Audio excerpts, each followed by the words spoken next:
We did it. We did it. In theory. In theory, although it's very disconcerting because the video that it's streaming at us is like 30 seconds behind. So some technical we learning. Hope you can see us. Yeah. Yay. Let us know in the chat if you're on and say hello. And yes, we can say hello so you don't feel completely alone. Yes, hello, Charles. Yes, hello. Let's start. Well, maybe some people are joining us. How's your day? Y'all, I've been dragging. I'm just going to say it. I think it's allergies that have turned into some sort of like sinus infection. It is all I can do to not just like fall asleep at my desk all day long. But somehow I managed to get a lot done still. I got calls. Because you're awesome. Basically, I had calls with clients. We had a meeting with our business coach, which was really awesome. I had a check-in with an accountability partner that I have for my AFC training. So I'm currently working on getting certified with my accredited financial counselor certificate, which I'm excited about. And so we had check-in with them and emails and doing research on how you can buy a piece of property anonymously. So that's the thing. That was my day. It's kind of fancy. Yeah. How about you? Up at dawn to ride mountain bikes with some friends. This guy is serious. How many miles have you ridden this month? I've ridden 122 mountain bike miles in the last 2 weeks, which is, I think, a record for me. I think you're addicted, is the truth. It's good for you. And fun.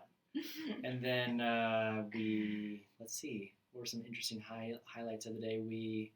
I met a guy who is looking to buy a business here in Austin with his own money, a guy in his 30s. Interesting. Private equity investing. I learned all about that. Fancy and schmancy. How he's going to do it and what he's looking for. I learned a lot.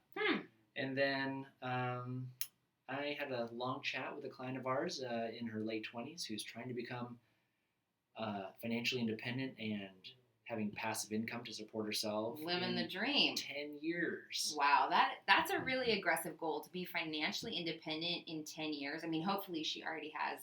She's not starting from zero, right? She's starting from close to zero. Oh, okay. So it's aggressive. That's aggressive. The numbers, and I'm curious to know what you kind of came up with. I mean, what you can share. Sure. Well, she's trying to do it by basically investing in property. She's been listening to a bunch of podcasts about real estate investing, financial independence, all kinds of like credit hacks and all that sort of stuff. When I looked at the numbers, I said, based off what you're trying to do, she's trying to basically have around $60K of income a year. That's pretty stout. Passive in 10 years. And I said, just kind of rule of thumb numbers, you're probably going to need equity or assets worth like $500,000 to $1 million too. And she's like, ooh, like properties. That's a big swing. I know, because it depends on like how much rent the properties pay in ratio to how much they cost. So I gave a bit of a range, but makes sense. It's probably a lot more than she was expecting. But it's still doable. Isn't it always? And I kind of talked her through that it's a higher return on investment in time for like buying a property and flipping it, basically putting in renovations and selling it versus holding it, because that's more passive. Mm-hmm. And if she wanted to speed it up, it would require more flips or more purchases. 10 years is not a long time in real estate land. 10 years to make zero into $1 million is pretty intense. That's You have to work really hard. It can be done, but you'd have to basically roll up your sleeves and make it a second job. I mean, a serious second job. Yeah, that's for sure. And she's an intense saver, so that actually helps too. That helps, yeah. No question that in order to do something like that, you'd have to be seriously focused and have a pretty healthy income under which she has a good income. She's a salesperson, and she lives off of like less than half of what she makes. So that she's already starting from a good place. Yeah, she can be kind of pouring her savings into that. Awesome. All right. Well, we've got a few more people on here. This is our first attempt at this. So at this style of we have tried in the past and we have failed. We had no idea if anyone would come. So for those of you guys who are here, hello. Hello. Say hello. Introduce yourselves. Let us know if you have questions. Our whole hope and point of doing this live instead of pre-recorded is that we can interact with you and answer questions and go a little deeper. Yeah, like, because obviously we are creating these videos at 2 cents that we think can be really widely applicable. Mm-hmm. So they're general. Yes, very general. So we thought, as a perk to our amazing patrons, which you are, and I'm still flabbergasted that anyone parts with a single dollar. It's pretty amazing. Which is really awesome. Thank you. You guys are amazing. Yes. So we wanted this to be a forum that you could regularly come to if you have a more specific question for you. Mm-hmm. So we did have some questions, so we'll be keeping an eye on the chat if you guys want to throw anything in there. But there's like kind of a big lag, unfortunately. It's like a 20 or 30 second lag. At least. So if you type something, we will see it typed, but it will be 30 seconds before our response will come back to you. So we actually got a few questions beforehand from some people who can't necessarily be on the call right now that we wanted to talk about. But type in your thoughts, questions, ideas, feedback. Yes. As you think of it. On our most recent video, which was all about basically 5 questions to ask yourself before you start investing. Right. There were some really good questions that came up from that. So first one is, what are our thoughts on robo-investing companies? Yeah. You want to start on this? Yeah, sure. So we know a lot about these because we use them all the time. We use them personally. Mm-hmm. So that might give you a hint that we like these platforms. So maybe we can take a second to explain what a robo-advisor is. Yes, it sounds like a Japanese robot that somebody... It's a confusing term. It is very strange. It doesn't... I don't think it does justice to like what it actually What it is, yeah. So the reason it's called robo is because, 50 years ago, before we really had artificial intelligence and very complicated computers, an advisor, a financial advisor, would have to, pick and help you buy investments for your retirement portfolio or your investments you're buying. They'd help you pick a stock or a mutual fund or whatever. They would do that for you, and they would charge usually a pretty hefty fee to do that. So in the last 10 or 20 years, the technology to be able to do this kind of in an automated way based off of a computer program instead of a person has really blown up. It's gotten really, really popular. The very first company to make this kind of mainstream is called Betterment. And the kind of spin-offs from that have been like Wealthfront, Wealthsimple, and now even the big companies in the U.S. like Fidelity and Schwab are creating their own version of this. Just to clarify, so Charles, you asked, Robinhood is actually different than that. We actually have a different question than this. So Robinhood we works had differently. A lot of questions about Robinhood, so that's kind of our other thing. But a robo-advisor is actually different from Robinhood. Robinhood is not a robo-investing. Yeah, and you asked about robo-currency. I'm not sure if you were kind of thinking of that as the same as robo-advisor. So the language they use for this is robo-advisor or just robo. And they will build your portfolio based off of really asking you a few questions on your goals, like how much money do you have to invest? How soon will you need this money? How old are you? Things that a financial advisor would usually ask. Based off of that, they automatically will invest into usually index funds. And the reason people like these is because they're a lot less expensive. They're super cheap than a human advisor. It's usually going to be like 0.2% or 0.3% of your investments per year, compared to 1 to 2% that a financial advisor might cost to do a very similar thing. So yeah, I think I like them because as someone who is not a CFP and doesn't actually feel very confident in going in and like picking the right mutual funds, like this is super turnkey. So it is dead easy to log on to one of these sites. There's lots of different companies, like Betterment is one, Wealthsimple is another, Wealthfront. They all basically do the same thing. Like their platforms are really easy to navigate. They're well designed, I think, user experience wise, whereas maybe some of the older companies like Fidelity or Vanguard, like I find their stuff really hard to navigate. I think the only The only real downside is that you just don't have a lot of control necessarily over what's going into it specifically. So Yeah. I couldn't go in and say, like, I want to hold Disney stock as a part of this. Like, I don't get that option, but it's really easy and it's low cost. So we like So that's that. a really important distinction that Julia's saying, as opposed to if you used a human advisor or did it yourself, is that you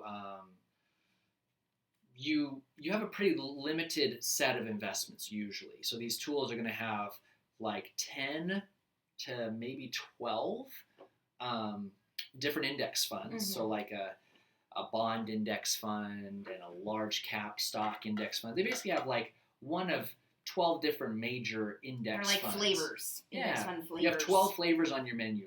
And what they will change is basically how much you own of each one instead of customizing which investment. So like instead of saying, oh, you get this stock because you like this company or we did some research on it. No, everybody gets the same funds, just in different ratios. What do we think about them? We like them a lot. They're inexpensive. They're very effective.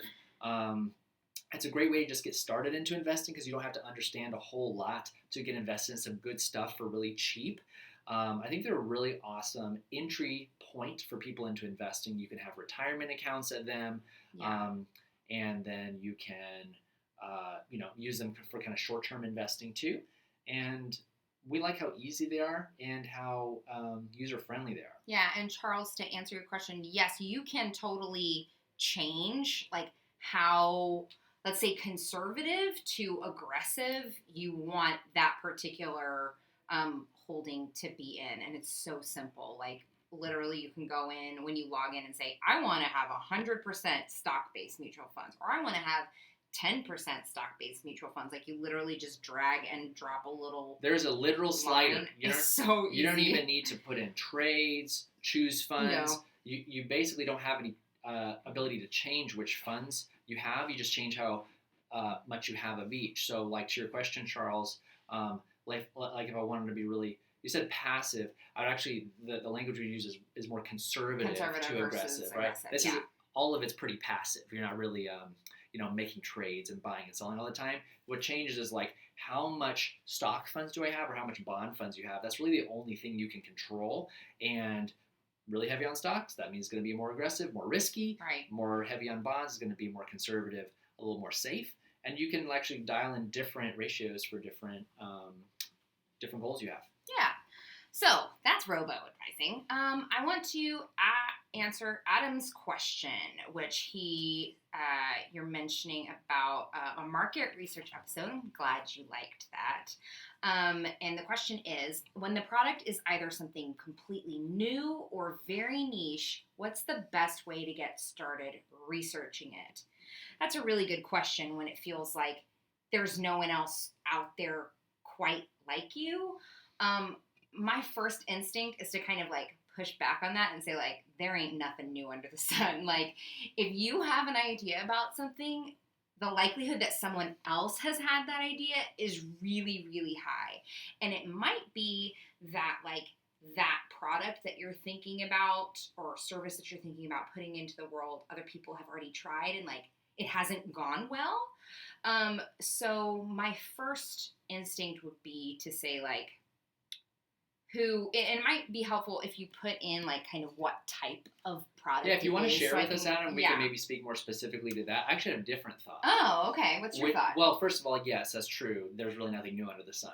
But if it feels like there's something new, it's probably because it's a new version or a twist on something existing. Yeah, that's so then I would say like, what's the closest comparison? Mm-hmm. Or if you had 10 seconds on an elevator to explain somebody your idea, what would you say it's like? Like recently there's been a huge wave of it's the Uber for ... blah, right? Blah, exactly. So like Uber's cars, but the thing you're doing is nothing having to do with cars. It's still somewhat. It's like short-term rental. Like that's kind of what it is. Right. Like something. So it's in a specific industry or a specific type of product or a sector or whatever. Here's how I would actually think about that is what's the closest comparison you can come up with? So we're financial advisors who have sort of a unique twist on financial advising. And when we started doing our work, we actually looked at what's the norm or like what's the closest thing to this idea and what sucks about it? Yeah. Like, what do people wish would change, or like people critique the industry for? That can actually be awesome market research for like, ooh, here's the Yes. pain point of that traditional thing, and how can I make this better, or how will my idea solve that? Yes. So whenever you're trying to do something new or get a business off the ground, my first go-to is like to find the people that are doing it, or at least something akin, and grill them.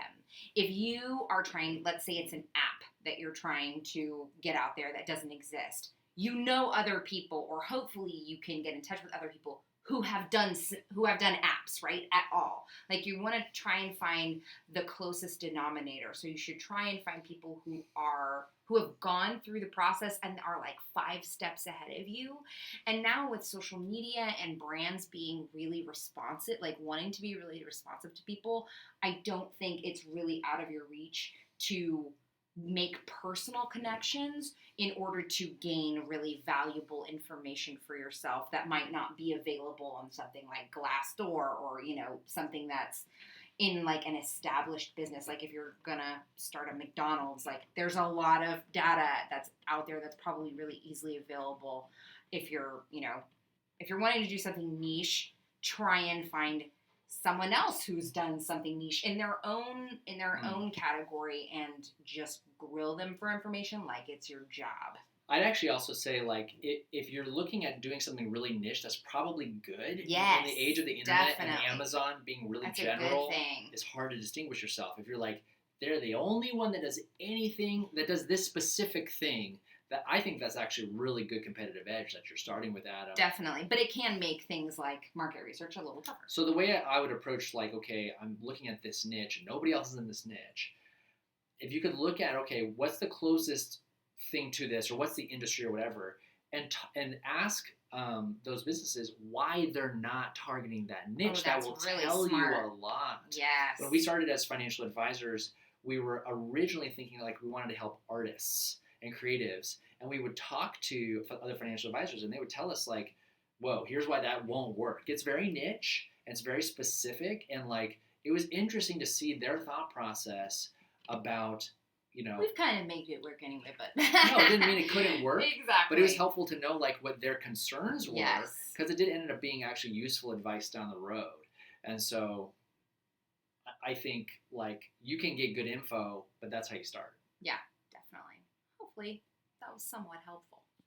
I do want to talk about Robinhood, because we've gotten a lot of questions about that, especially on this most recent video. And I mean, Charles, you brought it up too. So what do you think about Robinhood? What do I think about it? Yes. I think it's pretty cool. But it's important to know like what it is and what it isn't. Yeah.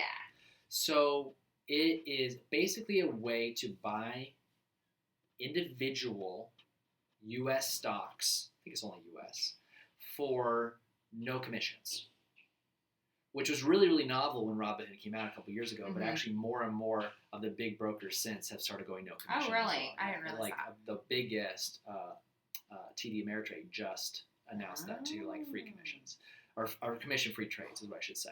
So that's kind of cool. It's also like only an app, but the... I just want to say, Adam says he had to listen over loud, kids. We've been there. This will be recorded. Yeah. Yes. This is recorded, so you'll get it later. As patrons, you can come back and look at this whenever you want. So what I like about it is that there's no commissions. It's an app. It's actually a really easy, cheap, painless way to get to dip your toe into investing in individual stocks. Like if you're just like, I love this company and I just wish, I could own a little bit of them and like ride their success.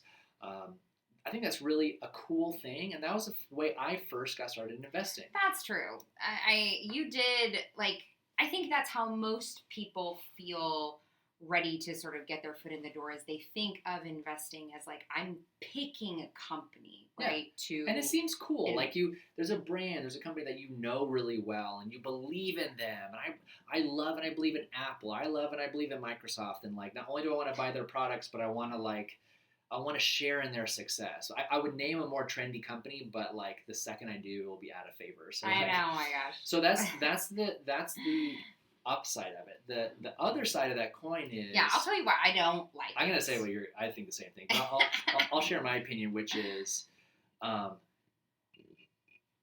human beings are generally horrible at picking Exactly. individual Yeah, investments. I really think like if you want to be a stock picker, like that needs to be your full-time job, honestly. Like You need to actually make money at it. yeah, if you're gonna actually make money, like I don't have the time or inclination to get into the weeds of what different companies are doing. Like, and I think it's kind of like a bit of a placebo. Like people think that by getting onto apps like Robinhood that are more for, I don't know how to say it, like hobby-esque, that may be a little too simplistic, but I think it's like, it could be a cool way to have a fun time, like a fun, interesting time with like a bit of money.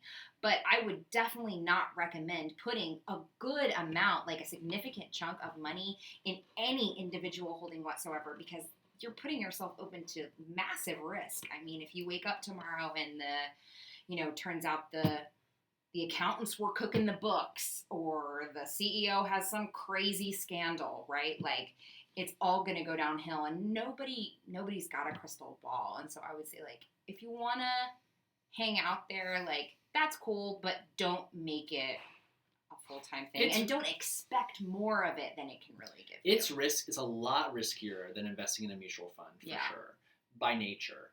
And I think of a story actually when kind of this question comes up of investing in Robinhood or single company stocks, which is my first experience in investing. So I had an uncle who was, we were sitting at dinner one day and he says, you should open up an investment account. I had a bunch of questions. It was probably like 15 years ago and I didn't really understand anything about this world at all. And I did two things. I actually opened up a single company, single stock trading account. I think at Isn't it Scott Trade, which I don't even know if that think exists so. anymore. I guess it does. I think E-Trade bought it. I don't know. I don't know. Scott Trade back in the day, and a Vanguard account. And I put money actually in both. And I didn't realize that. Man, my memory Julia is bad, wasn't y'all. very interested in this yet. I was not. This was over a decade ago, okay? Just so you know. Oh, yeah. So I invested in both. And the timing of this was perfect because it was actually like in 2009, the crash had already happened. That's right. And so things were already just going up. And so I invested in both, and my investments made money. And against my uncle's advice, he says, you're going to want to check this every day. Don't check it every day. He checked it every day. And so I was checking it every day. And my single company stocks that I did a little bit of Google research and read a little bit of Motley Fool and like made some picks, and versus my just like Vanguard index fund, they both rose, but the Vanguard index fund like quadrupled the performance of my single company stocks.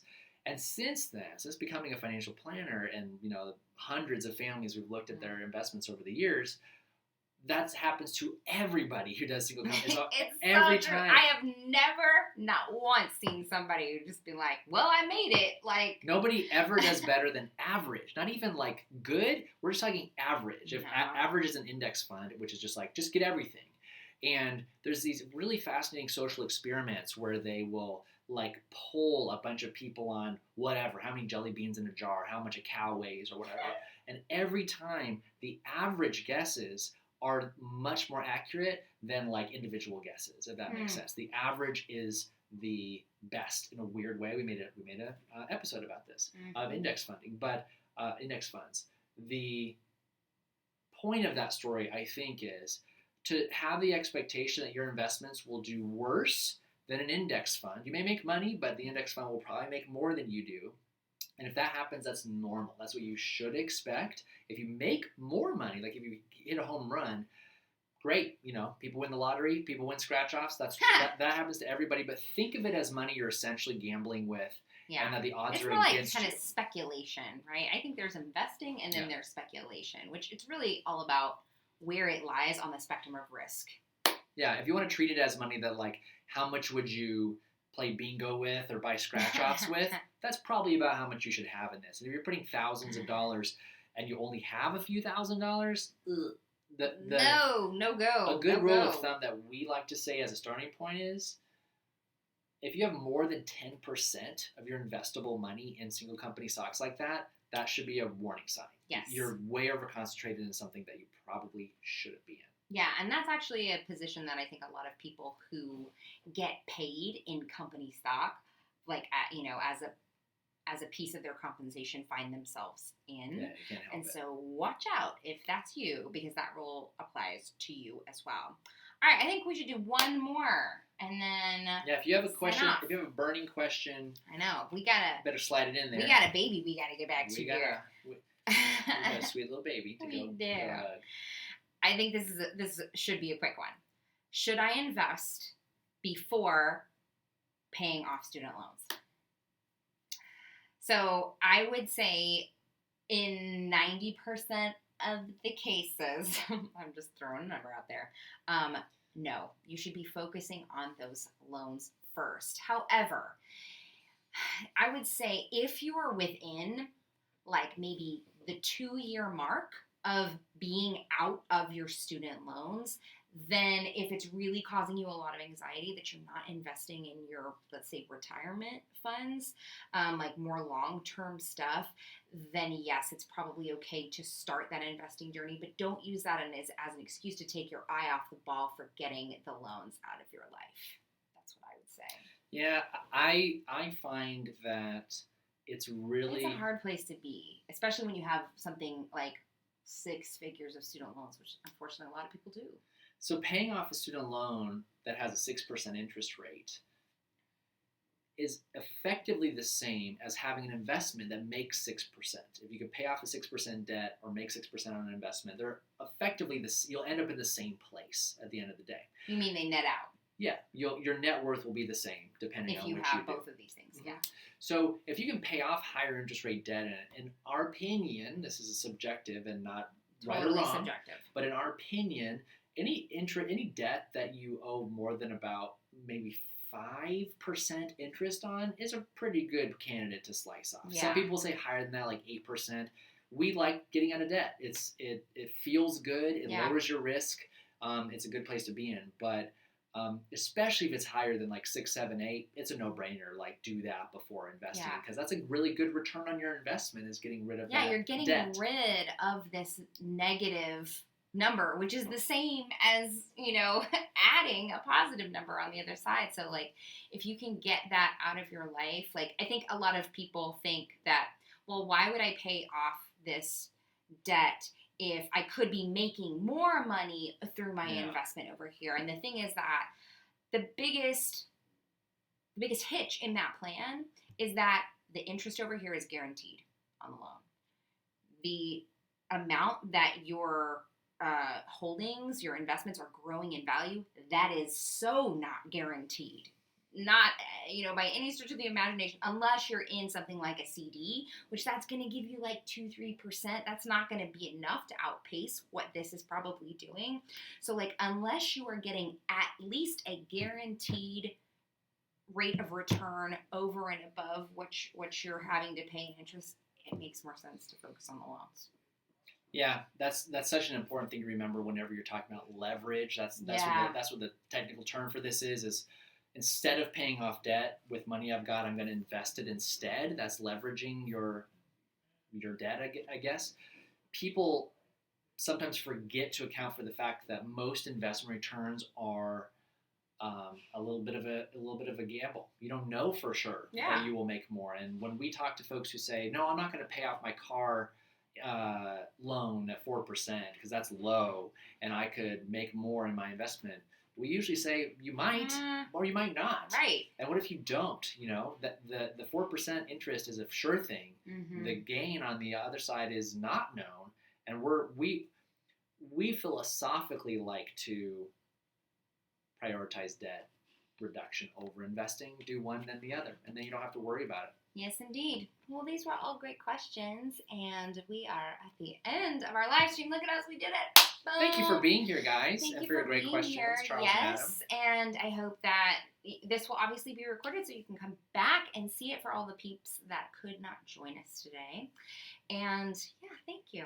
Thanks for being here. Yeah. We hope you have a great rest of your week and that you've learned something. And this live stream will continue to be unlisted. So if you have, a question that you want us to add to our next live stream, you can put it here. Yeah, you can join us next time for any kind of question. We'll see you then. I'll announce the timing of the next one early next month in November.